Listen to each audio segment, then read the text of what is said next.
What is next for Russia? What is next for Ukraine? These are questions which many seek to answer. Today, in the press review, we will take a look at the opinion of former French diplomat Jean-Marie Guehenno, who believes the most acute phase of the 18-month-old war in Ukraine with Russian-backed militants is over, but, writing in the Moscow Times, he says that nothing has been resolved. It is clear that Russia is sliding deeper into economic crises and political uncertainty. Ukraine, meanwhile, has resolved none of the issues that led to the crisis boiling over into an armed conflict. It appears that now Russian President Vladimir Putin has abandoned his Novarossi project that would have created a territorial continuum starting in the self-proclaimed Republic of Transnistria in Moldova, all the way through Ukraine to the Russian border. In Guehenno's 800-word op-ed, he says, Russia's intervention in eastern Ukraine has been a disappointment to Moscow. The Ukrainian army has fought better than expected, and the West has been more united in imposing sanctions than anticipated. Putin has stressed support for the February 2015 Minsk peace deal with Ukraine, perhaps after realising that his territorial ambitions were not as widely supported among the Russian public as he previously thought.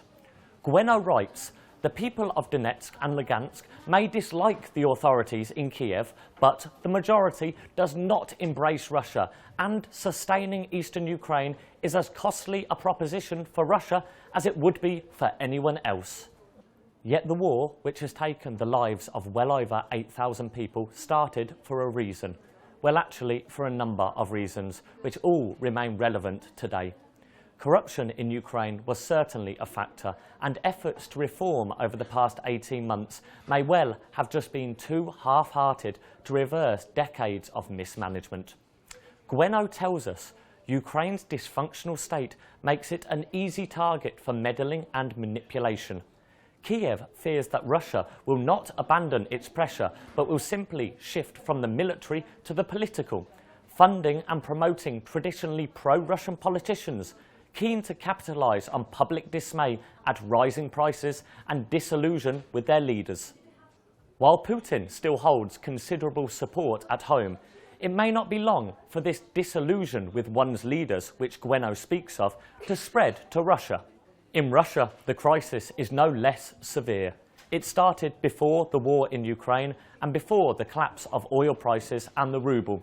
The non-diversification of the economy and deep demographic decline have taken a serious toll. So neither country is without its problems. The Moscow Times article draws to a conclusion with an offer of advice for Ukraine's Western partners. First, make financial support to Ukraine on rigorous conditions a much greater priority. The painful reforms that Ukraine needs to conduct will be less painful if there is more financial support from the EU. Second, prioritise justice, rule of law and anti-corruption in technical support to Ukraine. Third, maintain a united front on sanctions as long as the Minsk agreement is not fully implemented. Fourth, explore with Russia areas which some common work could be done. So what should the West do? It is the opinion of Guehenno, at least, that it should be tough on both its allies and on its adversaries. Support Ukraine only if Kiev speeds up the reform process, and while tensions with the Kremlin are inevitable, the West should stress that a true dialogue on crucial international issues can only be achieved once Moscow acts on the Minsk peace plan and pulls out of eastern Ukraine.